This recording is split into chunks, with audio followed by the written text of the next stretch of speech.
gente, tudo bem? Estamos de volta aqui com o programa Pontuando. Hoje nós vamos fazer umas considerações sobre a economia mundial. Aproveitar que nós estamos no final do ano de 2025, eu elegi alguns autores aqui para que esse comentário seja um comentário menos mascarado pelos conteúdos do mainstream, que são as políticas neoliberais. Eu quero que figuras como Piketty, Stiglitz, Ladislau Dalbor, o Paulo Gala, Elias Jabbour, Paul Krugman, que são figuras mais, vamos dizer assim, com relação ao centro de pensamento ocidental, são mais excêntricas e fazem análises um pouco menos ideológicas, ou pelo menos um pouco menos apegada a temas e teorias econômicas ortodoxas, para fazer análise do que está acontecendo. Então, por exemplo, algumas análises que você pega aí no mainstream a respeito da China são observações, ou do Sudeste Asiático, ou do Oriente, vamos dizer assim, são observações centradas nos pontos de vista da nossa cultura ocidental neoliberal.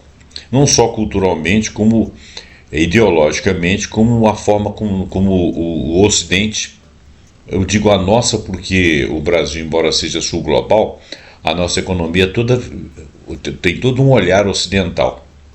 Apesar de nós fazermos parte dos BRICS e tal, mas isso dentro do nosso... Isso ainda não permeou a nossa personalidade em termos de elite econômica, de civilização, vamos dizer assim, dos mandatários, né, ou da própria elite econômica, mas da cultura nossa ainda é apegada à cultura ocidental. E a gente ainda não fez essa transição, ainda não se descobriu autonomicamente. E essa nossa opção de estar atrelada ao Ocidente é muito na base da dependência, o que não é bom para nós. O ideal seria que nós fôssemos um pouco mais protagonistas, como as culturas do Oriente o são, e do Sul global, de certa forma. Então, o que acontece? O que acontece é o seguinte: a maior parte das conclusões que são tiradas aqui tem a ótica do Ocidente, que não é boa para o Oriente, que o Oriente, sendo protagonista, não adota, mas nós aqui estamos adotando. Então, é por isso que eu prefiro fazer uma pesquisa elegendo autores mais progressistas, entre outros, tem vários aqui. Bom, vamos lá. Para que o texto não fique muito grande, eu vou iniciar a minha leitura aqui. Não vou fazer muitos comentários, porque a economia não é uma coisa assim que eu domino. Aliás, eu não domino uma série de assuntos que eu trato aqui, mas alguns eu consigo falar alguma coisa, porque alguma parte eu domino, sei fazer, vamos dizer assim, fazer um bate-bola, embora não seja douto naqueles assuntos, né? A minha formação é na área de exatas, eu sou engenheiro físico e fiz uma parte da matemática, e fui professor e engenheiro durante esses anos todos. Depois é que eu comecei a militar em outros campos, mas eu sempre fui um leitor contumaz de tudo que aparece na minha frente, o que não fez com que eu fosse douto em várias matérias. Eu tenho conhecimento geral, sou bastante generalista. Agora, do generalismo que eu tenho pequeno ou fraco domínio, o meu domínio da economia é o mais fraco de todos. Portanto, eu tenho dificuldade de fazer comentários mais profundos a respeito de coisas que eu vou ler aqui com vocês. Mas muitos de vocês têm mais conhecimento que eu. Então deixe seu comentário, diga o que você pensa, se você concorda, se você discorda. Lembre-se que não são teses minhas, eu apenas procurei aqueles que eu considero mais progressistas e menos engajados em literaturas A, B, C ou D, ou que sejam ortodoxos, mas também não peguei ninguém heterodoxo. São análises de fatos, né? Economia como análise de fato, e não uma ciência pronta e acabada. Bom, vamos ao texto. A economia mundial entre 25 e 26 mostra-se lenta, fragmentada e com riscos elevados. Essa posição aqui, ela é uma posição do mainstream. Ela é verdadeira? Nós vamos ver que ela não é tão verdadeira assim. Ela tem riscos como sempre teve. Lenta ela está sendo porque nós acabamos de sair de uma pandemia, o mundo sofreu muitos debacles, o Império Americano está acabando, eles tomaram muitas decisões erradas, a Europa, por sua vez, também. Essa questão dessa guerra com a Ucrânia fez com que a economia europeia paralisasse, o que foi uma coisa mais ou menos calculada pelos americanos, e nada disso atingiu a China, e a China continuou produzindo. Claro que ela precisa de mercados, ela fez parcerias com o mundo todo, a economia dela está lenta demais, está lenta também, mas muito por causa da pandemia e muito por causa também que, se você for pegar uma linha divisada, você vai ver que nós não podemos continuar só crescendo.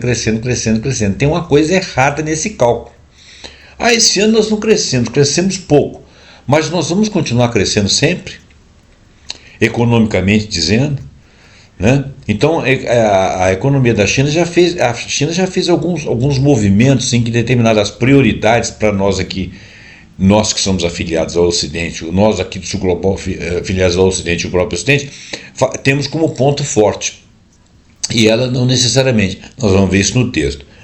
Então, o que acontece é que ela começou a priorizar áreas, mas ela precisa continuar vendendo para poder manter o status quo das suas populações. Então eu acho que lá na frente eles vão entrar num divisor de águas, porque eles, é claro, eles são muito mais inteligentes do que eu. Se eu tenho capacidade de vislumbrar que uma hora vai acabar toda a matéria-prima e que não vai ter como crescer, a China também já viu isso. Então ela está fazendo alguma coisa para substituir essas matérias-primas, e talvez ela esteja fazendo muito dinheiro para poder financiar suas pesquisas. Não sei se isso que eu estou falando é verdade, tá? Não sei, não tenho fatos para comprovar isso. Portanto, a lentidão se deve aos fatos atuais e algum tipo de premissa, de perspectiva que eles lá têm e que nós aqui temos de outra forma. Porque nós aqui, o Ocidente e uma parte do Sul Global, a parte do Sul Global que eu estou falando aqui é subdesenvolvido. Ainda não se definiu, ainda não é protagonista. Brasil entre eles, América Latina entre eles. E uma parte do mundo chamado antigo desenvolvido do Ocidente está precarizado, está desindustrializado, está com população envelhecida, está com falta de mão de obra, com falta de perspectiva e com endividamento. Então, a economia vai crescer lentamente, porque ela não tem insumos. Se lá na China a economia está crescendo lentamente, muito se deve ao mercado consumidor que ela tem do lado de cá. Mas ela tem um mercado muito grande. Por que será que ela está mais lenta? Então vamos ler aqui, principalmente, o pensamento de Jabbour. O Jabbour, por exemplo, é um especialista em China.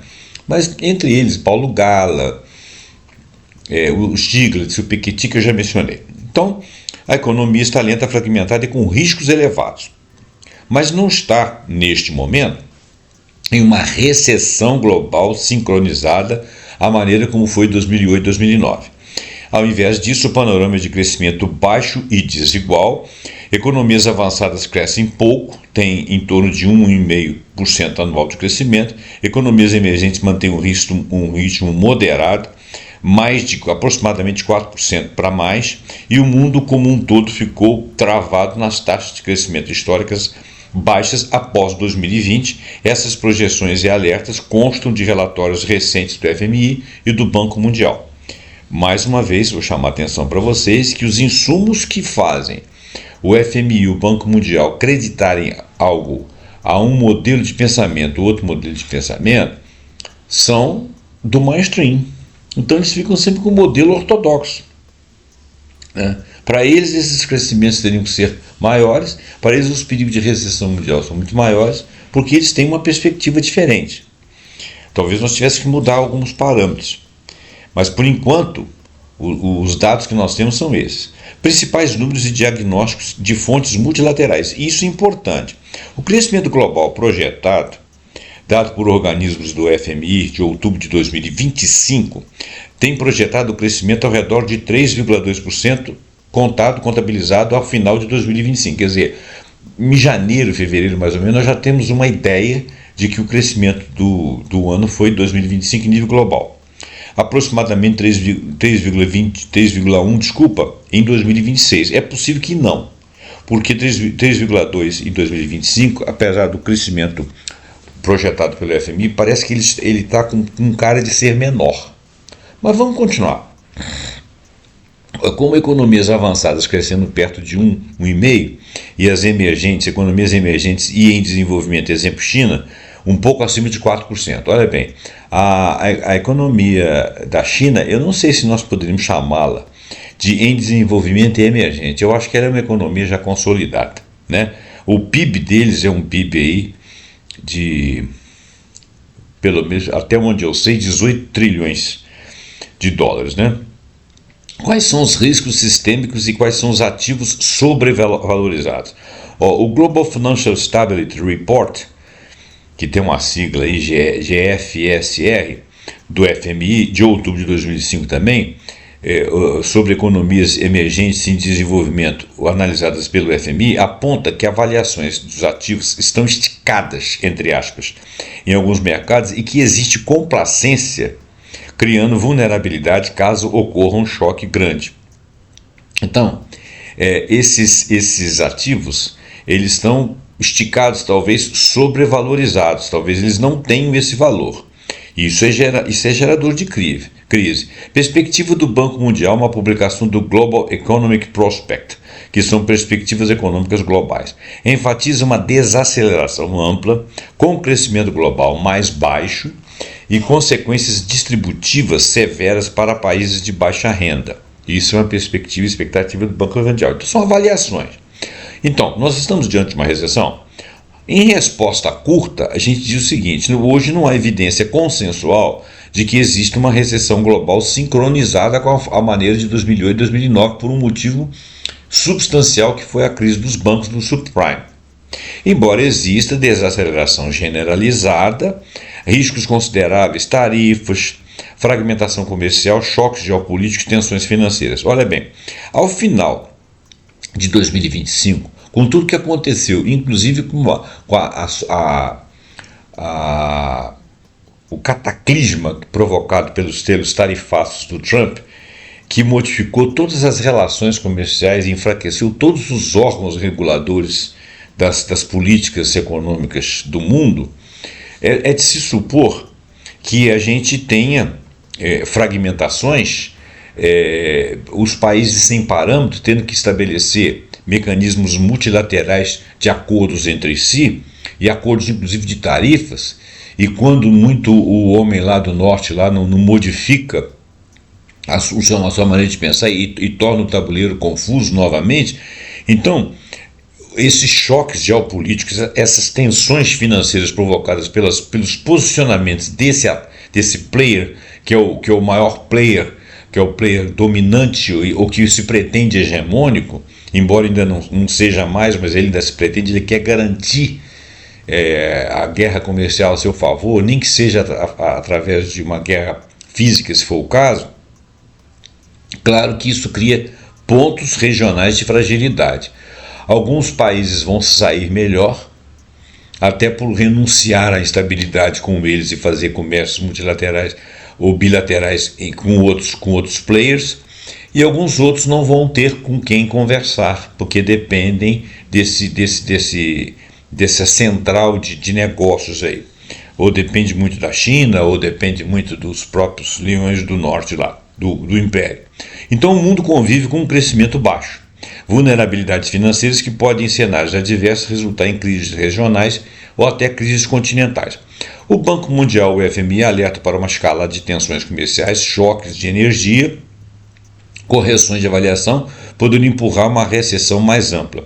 Nós temos um problema de choque de energia pelos gastos da inteligência artificial com relação à questão energética, que em tese estão sendo distribuídos pelo mundo, porque estão montando data centers em outros lugares do mundo. Mas alguns desses investimentos são sobrevalorizados. Será que isso tudo vai começar a funcionar realmente? Será que aparece um player como o chinês que fabrica uma IA como o DeepSeek, por exemplo, que tem um custo de energia e de consumo de água muitas vezes menor que o que os do Ocidente estão projetando?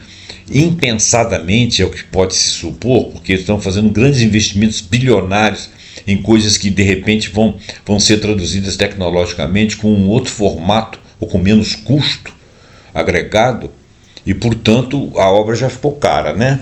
Se você não pensar direitinho. Então o medo da bolha. Existe essa bolha da IA? Isso é uma realidade, isso é um exagero? Parece que em parte é exagero, mas em parte é realidade. A discussão pública e acadêmica, ela distingue três coisas. Primeiro, avaliações de mercado, a bolha das empresas de IA propriamente dita e o investimento pesado nas infraestruturas, nos data centers, nos chips, com riscos de endividamento dos próprios países que produzem. E terceiro, o risco sistêmico por adoção insuficientemente regulada em finanças e serviços. Isso aí é uma parte que eu não tenho muita noção.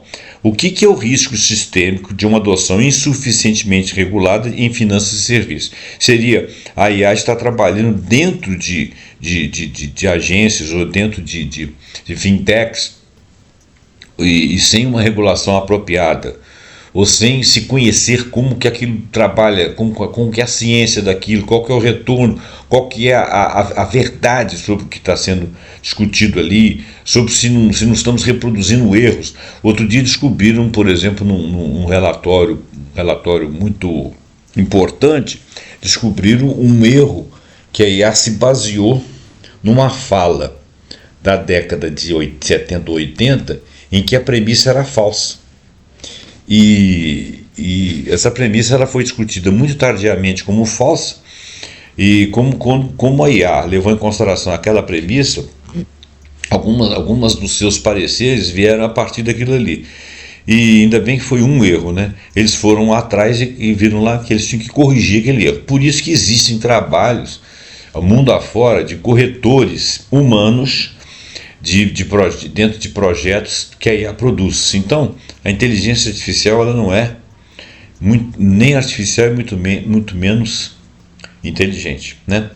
E foram lá e regularam. Então, talvez esse risco de regulação aqui para finanças e serviços seja parte disso que eu estou falando. Pode ser que não seja. Muitos analistas de órgãos, por exemplo, Banco de Compensações Internacionais, o FSB, o Conselho de Estabilidade Financeira, o Banco da Inglaterra, o FMI, etc., advertem que a rápida concentração de infraestrutura e gastos em IA cria riscos de estabilidade financeira, dívida ligada a data centers, correlações de mercado, riscos operacionais, riscos de governança, e não é unânime rotular como uma bolha clássica, mas parte do investimento cria capacidades reais, chips, centros, então, ou seja, isso realmente criou capacidade, são investimentos que vão ficar aí. Mas há avaliações de instrumentos financeiros que parecem sobrecarregados e sujeitos a correções. Se a monetização da IA demorar ou for menor do que o preço atual embutido, né, eles tiveram prejuízo, porque houve grande investimento. Então, se aquilo que vier remunerar tudo aquilo que a IA é capaz de fazer for insuficiente, ou seja, for menor do que os investimentos que foram feitos nela, ou vão dar custoso retorno, demorado retorno, é claro que isso aí foi uma bolha e muitos vão perder dinheiro.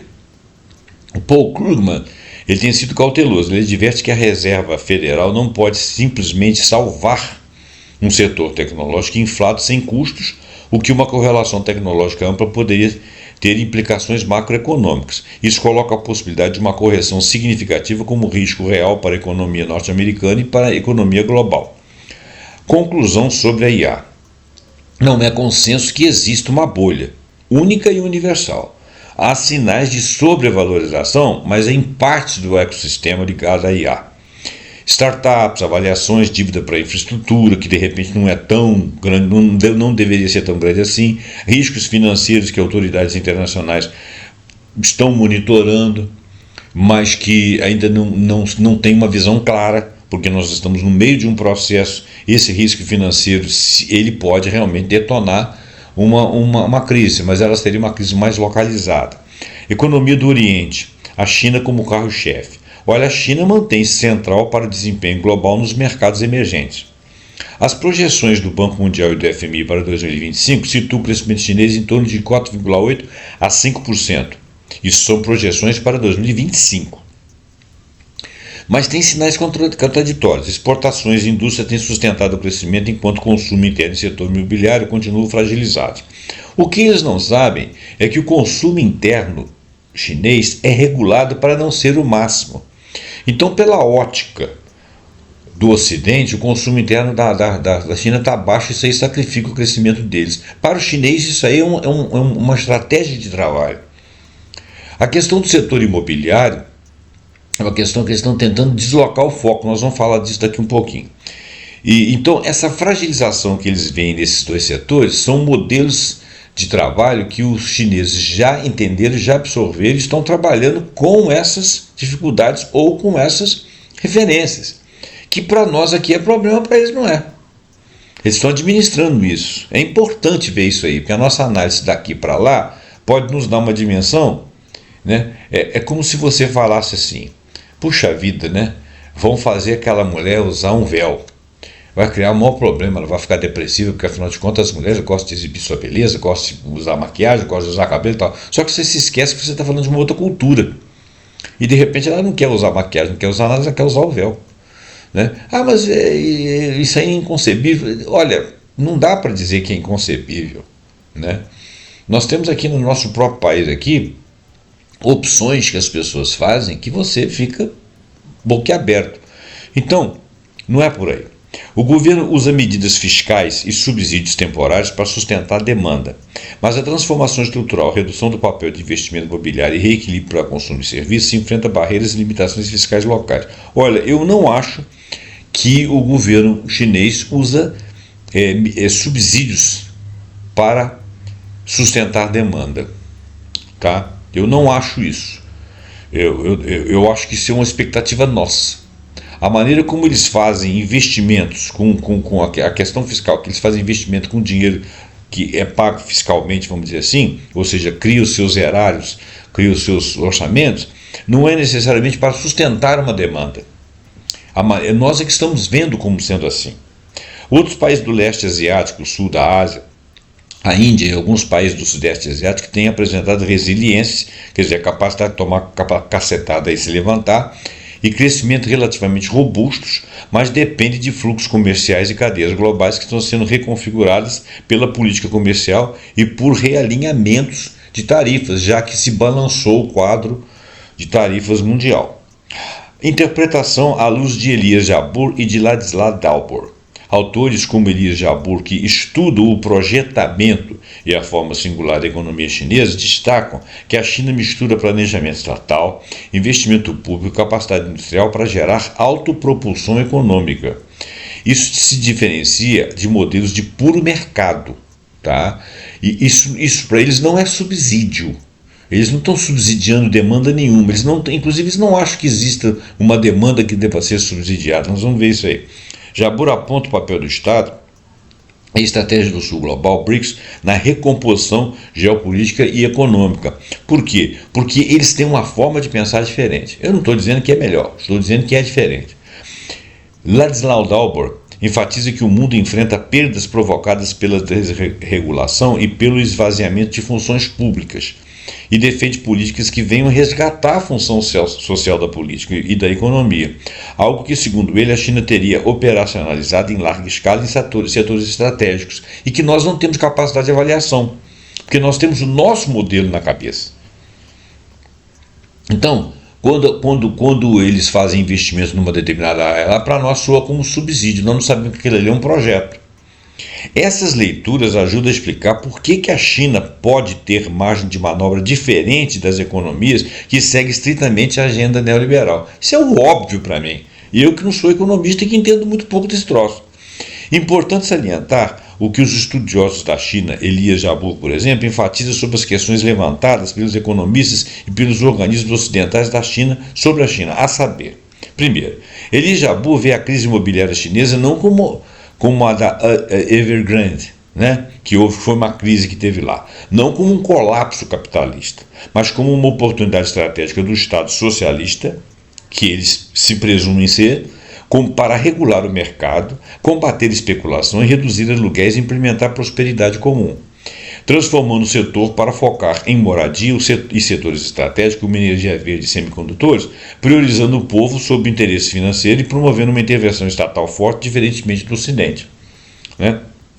Eles não estão com uma crise de imobiliária. Eles estão usando essa crise essa pretensa crise do setor imobiliário, relativa obviamente às finanças, para reduzir aluguéis, né, para implementar prosperidade comum, ou seja, quem está pagando reduziu o aluguel, quer dizer, ele tem direito à propriedade dele, ele não perdeu dinheiro, ele conquistou um bem, então reduziu esse preço. Isso aí, mas isso é uma crise, os bancos estão perdendo.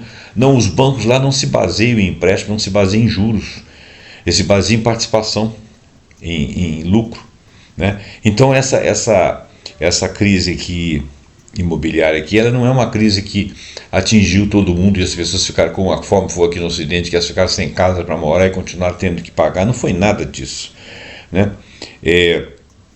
Para Elie Jabbour, a alegação da deflação na China, por exemplo, a China está tendo deflação, né? É uma forma de visão do Ocidente, apenas porque, em sua visão, a visão de Jabbour, a economia chinesa opera sob um modelo socialista onde o capital não determina o poder político e o setor público tem centralidade. Ou seja, o setor público é mais central, é mais importante. Ele argumenta que essa estrutura permite ao Estado absorver contradições e gerenciar a economia de forma diferente que no Ocidente, focando em um projeto nacional de longo prazo.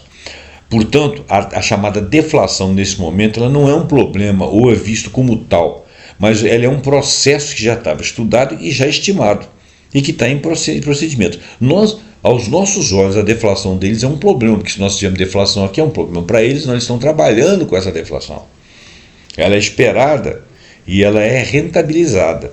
Seus principais argumentos incluem: a China não enfrenta crise econômica nos moldes dos Estados Unidos ou da Europa, porque o Estado chinês tem ferramentas de gestões únicas que priorizam a produção e distribuição de riqueza.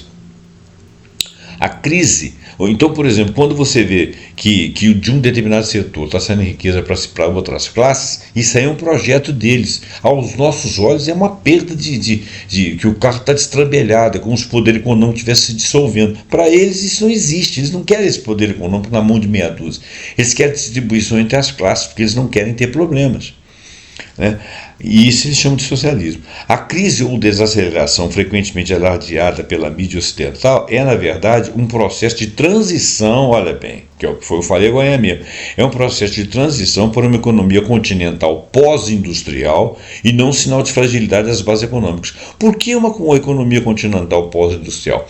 Porque muita coisa em termos de tecnologia está mudando. Nós estamos mudando da fase pós-industrial. Por exemplo, eles têm lá maquinários lá e robôs que produzem com um mínimo de insumos artigos prontos. Carros, por exemplo, computadores, celulares. A economia chinesa ela é uma engenharia social avançada, porque ela é feita para a sociedade. A economia ela foi feita para a sociedade, ela não é para uma economia como o neoliberalismo, é uma economia, uma engenharia voltada a si própria, com um setor público central que subsidia ciência, tecnologia e inovação, o que contrasta com as práticas dos países capitalistas que vão atrás do lucro acima de tudo. Elie Jabbour vê o consumo interno na China como reprimido, sim, e considera que o modelo econômico chinês ele não se baseia nesse crescimento de consumo interno como motor principal da sua economia. O núcleo da economia chinesa é o setor público e não o consumo das famílias, que representa uma parcela do PIB muito menor. O consumo das famílias representa uma parcela do PIB muito menor do que as economias capitalistas ocidentais. O poder de compra, embora o poder de compra deles seja alto, eles não têm assim um leque de coisas que eles vão consumir para se sentir bem, para dizer que tem um estado de bem-estar social. Não, o principal do bem-estar social eles vão ter. As perfumarias o cara vai ter de acordo com a condição dele, né?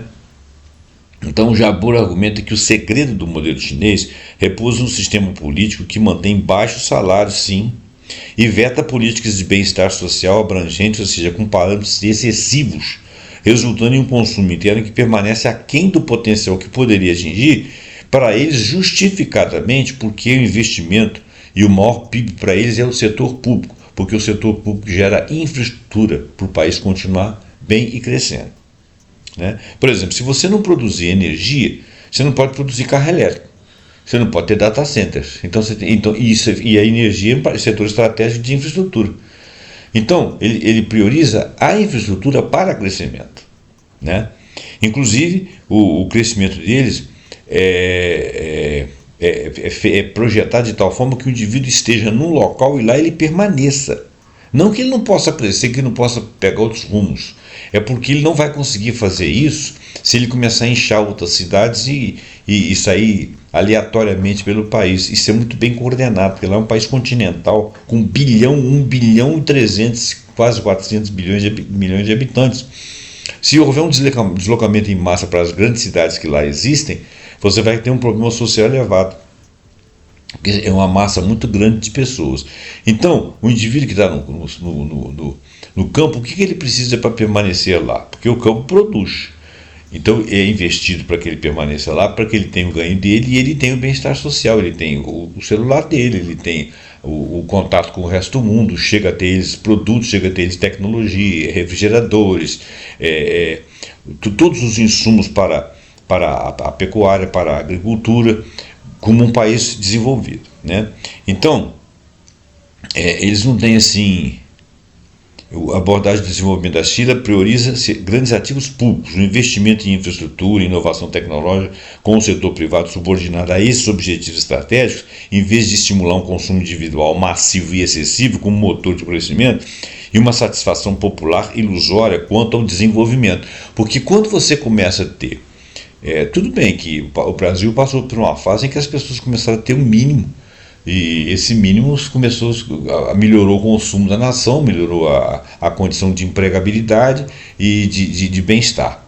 Mas só o consumo, né? Se nós tivéssemos começado a produzir um estado de bem-estar aqui, que você tivesse educação de qualidade, você tivesse saúde de qualidade, eu digo de qualidade, nós tivemos aqui educação pública e saúde pública até relevantes, mas de qualidade, com bastante investimento, em vez de priorizar o bem-estar por conta de consumo. E o consumo fez o PIB crescer. Sim, isso foi bonito, isso foi bacana.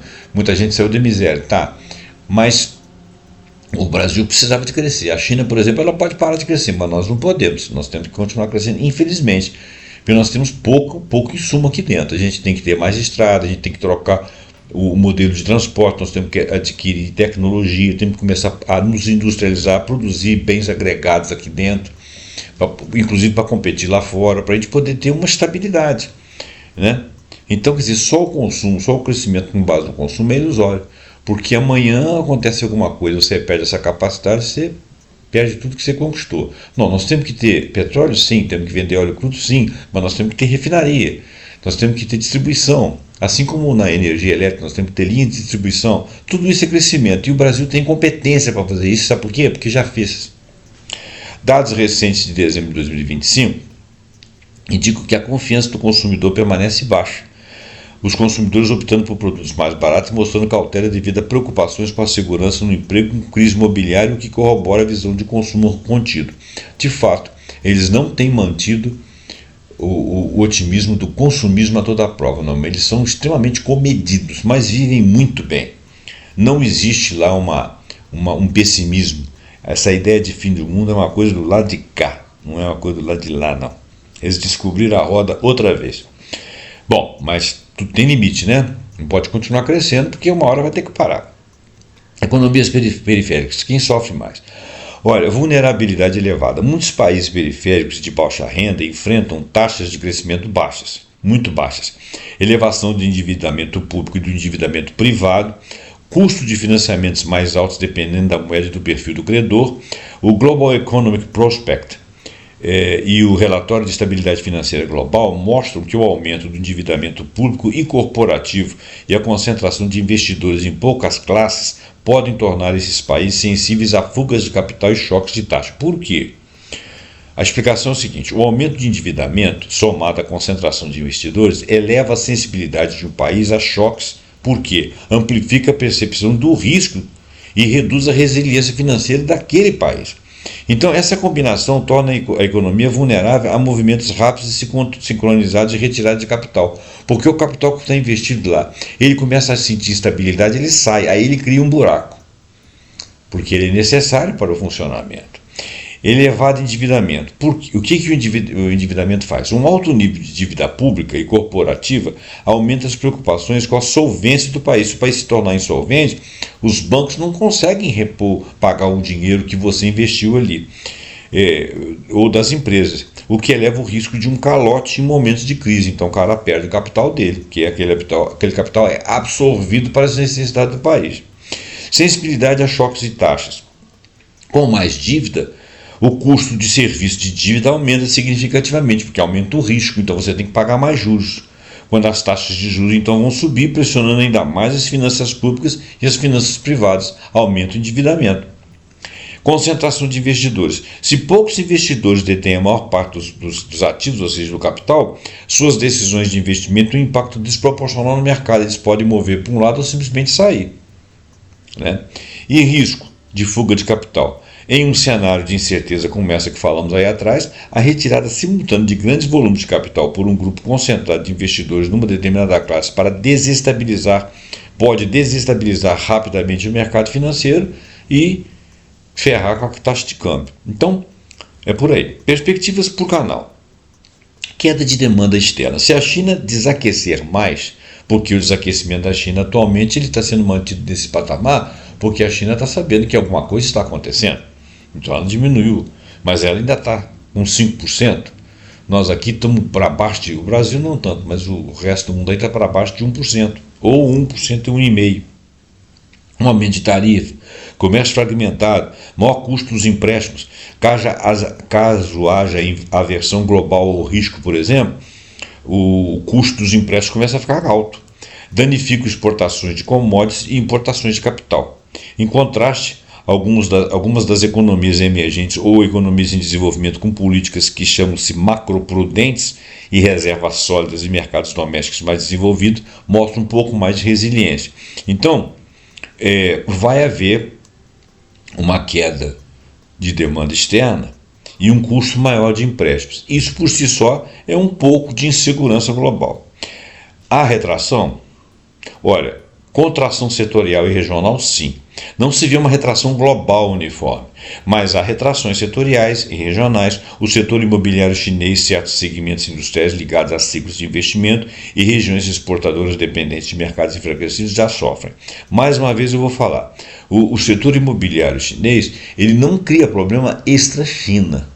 Ele só está relacionado aqui porque está relacionado à economia global, né? Certos segmentos ligados a ciclos de investimento, sim. Regiões exportadoras dependentes de mercados enfraquecidos, sim, né? Então o FMI aponta também que avaliações financeiras esticadas, ou seja, aquelas que não são verdadeiras, que estão sobreestimadas, podem traduzir-se em correções que localmente pareçam recessões, porque na realidade não vão se configurar. O que vão dizer os autores solicitados? Eu solicitei N autores aqui, entre eles o Paul Krugman. Ele tem sido cauteloso sobre bolhas tecnológicas, ele destaca limites de política monetária para salvar setores específicos se uma bolha vir a estourar, coisa que em princípio não se acredita. Alerta que a correção em tech pode originar efeitos no macro, né? O Joseph Stiglitz, ele tem forte foco na desigualdade, ele se ocupa disso, aponta que a atual configuração de crescimento concentra ganhos em poucos, ou seja, capital intensivo, tecnologia, gerando riscos políticos e sociais, o que por sua vez impacta a estabilidade econômica e políticas públicas. O Stiglitz também destaca a necessidade de regulação para evitar concentrações de poder econômico e falhas do mercado. Essa regulação aqui, ela tem a ver com, por exemplo, eu já estava ouvindo falar que no Irã você não tem supermercados. Por quê? A economia deles protege os pequenos negociantes, que são pessoas que empregam pessoas, né? Inclusive especialistas em algumas áreas. Então, se você congregar tudo isso aí dentro de um supermercado, de uma economia grande, primeiro, você acaba com a iniciativa privada, né? Você coloca pulverizada, né? Você coloca tudo na mão de uma determinada iniciativa privada. ela emprega muito menos pessoas, é um ganho forte para um determinado grupo em detrimento de outros grupos de empresários, grupamento de empresários mais pulverizados. Então, eles fazem, embora seja um país capitalista, eles fazem a opção de impedir, regulatoriamente, de impedir que hajam grandes conglomerados, grandes atacadistas. Você vê que aqui no país, aqui, quando você vai vender uma coisa para o supermercado, ele impõe preço a você. E o seu produto pode ou não aparecer no mercado. Ele faz um somatório de produtos, então você não tem escolha. Você vai comprar mussarela, você vai comprar o que tiver lá. Porque você em tese você está procurando preço. Você não está procurando a mussarela que você quer. E a mussarela que você quer, às vezes, está no mercado menor. E você se torna cativo daquele mercado e você ajuda aquele empresário, aquele grupo de empresários, você ajuda aquele grupo de trabalhadores e que em somados dão muito mais do que os grandes atacadistas, né? Então, isso é um tipo de regulação que alguns países fazem, desestimulando. Mas aqui no Brasil, nós ainda não temos essa política. Aqui isso é visto como comunismo, né? Regulação aqui, o neoliberalismo, ele gosta de desregulamento. Ele acha que o mercado regula tudo, porque o mercado regula a seu favor. Isso independente, né, ou em detrimento dos nacionais. E eles chamam isso de liberdade, por isso que eles se consideram liberais, né? Então Stiglitz também destaca a necessidade de regulação. Piketty enfatiza que as tendências longas de concentração de capital e renda, onde o capital é maior que o rendimento do trabalho, ou seja, o rendimento de capital é maior que o rendimento de trabalho, são centrais para entender a fragilidade econômica. Políticas fiscais e redistributivas são essenciais para corrigir dinamicamente a desigualdade que corrói a demanda agregada. O Brasil, por exemplo, não consegue uma política fiscal redistributiva porque nós não conseguimos colocar impostos sobre os que ganham mais, que pagam muito menos imposto proporcionalmente. O Ladislau Dauber critica o modelo neoliberal e claro, o modelo neoliberal ele foi feito para não te ajudar, para ajudar meia dúzia de pessoas. Ele não é um modelo que não deu certo, ele é um modelo que deu certo para quem ele foi criado e é errado para nós porque ele não foi criado para nós, ele foi criado para nós fosse errado mesmo. Então o modelo neoliberal ele critica e propõe recuperar a função social do Estado e da economia, do planejamento e reorientação produtiva. O que o neoliberalismo fez? Ele acabou com a função social do Estado, ele acabou com o planejamento e com a orientação da produção. Ficou tudo ao cargo do mercado e o mercado só regula lucro, né? Se um remédio salva várias pessoas, mas não dá lucro, ele não vai produzir esse remédio. Ele não tem qualquer expectativa social. E ele não gosta que governos tentem obrigá-lo a fazer. Porque ele fala que isso é falta de liberdade, né? Quer dizer, quando ele usa da liberdade dele para não produzir um bem social, sendo que ele tem essa capacidade, nem quando se criam leis que tentam regulamentar, ele é no mínimo um pária da sociedade. Mas ele não se vê assim, né? Ele acha que se água é um produto e você tem dinheiro, você compra água. Se você não tem dinheiro, você morre de sede porque você não tem dinheiro para comprar o produto chamado água. A água então deixou de ser um bem essencial da vida para passar a ser um produto que ele vende. E não admite regulação. Esse é o neoliberalismo. Ele não foi feito para dar certo. Então, Ladislau Dauber acha relevante modelo ocidental e política de desenvolvimento passarem a raciocinar com a função social do Estado. O Elias Jabbour, que nós já falamos várias vezes dele, analisa a singularidade do modelo chinês. Ele é um estudioso, ele viveu lá dentro há alguns anos, o planejamento e o projeto nacional, que de resto passa ali também pela Coreia do Sul, também uma economia planejada, e o Vietnã e outros ali. E observa os avanços dos blocos dos BRICS e do Banco dos BRICS e a estratégia da desdolarização e a maior autonomia financeira do Sul global incluindo China e nós aqui. Essas ideias ajudam a interpretar a resiliência chinesa e o redesenho de governança econômica global. Lembrando que a projeção e o projeto e o pensamento da economia da China é diferente do Ocidente. Paulo Gala, ele comenta sobre o cenário brasileiro e internacional com ênfase em riscos domésticos, inflação, a necessidade de políticas macroprudentes e de investimentos que promovam o crescimento sustentável. Suas análises servem para contextualizar como pequenas e médias economias navegam choques externos. Exemplos concretos e exemplos mais recentes. Investimento em data centers e dívidas associadas. Os relatórios de matérias mostram que o financiamento massivo para data centers, na faixa em 2024 de 15 bilhões de dólares, para estimativas muito maiores em 2025, o que criou uma espécie de hotspots, que são uma espécie de diversidade de dívidas atreladas à bolha da infraestrutura de IA, que são documentadas pela Bloomberg, pelas Reuters, pelas UBS, como sendo investimentos assim, vamos dizer assim, minimamente perigosos, mas necessários até certo ponto, porque tem muita coisa que sai dali. Por exemplo, chips, alguns insumos ali são importantes. A China em 2025, o Banco Mundial e o FMI apontam uma projeção de entre 4,8% e 5% para 2025, com fraqueza no consumo imobiliário. Nós já lemos sobre isso, não vou ler de novo.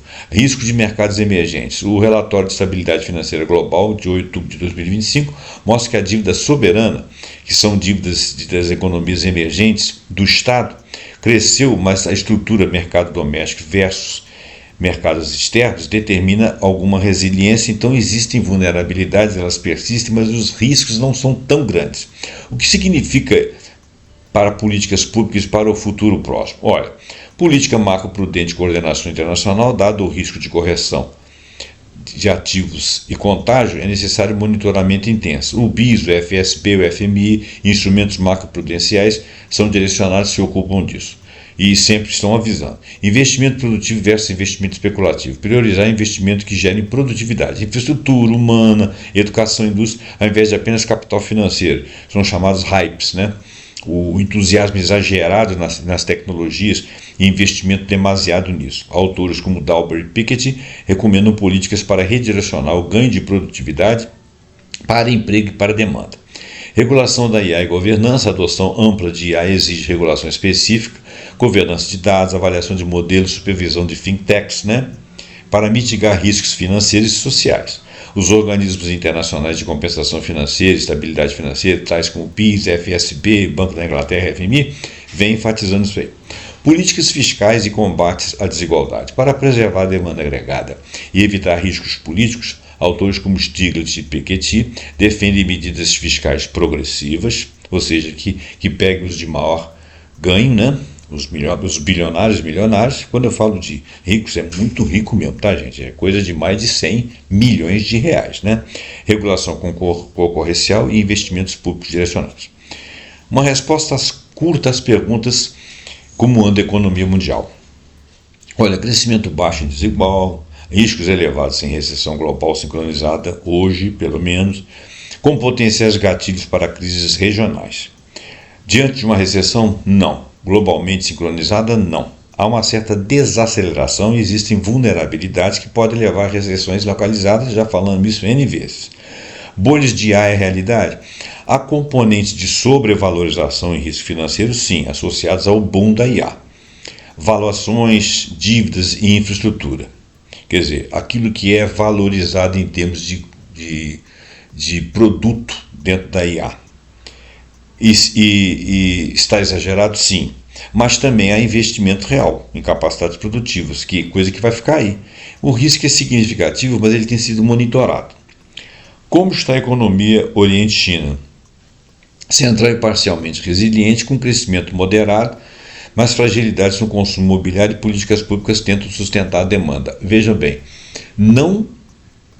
o chinês não está ocupado disso, isso é uma visão do Ocidente. Observe como que isso aparece N vezes como análise da economia global. Fragilidade no consumo, quando isso aí é uma política interna do Estado.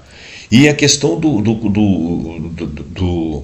da imobiliária, que eles impediram que virasse uma especulação.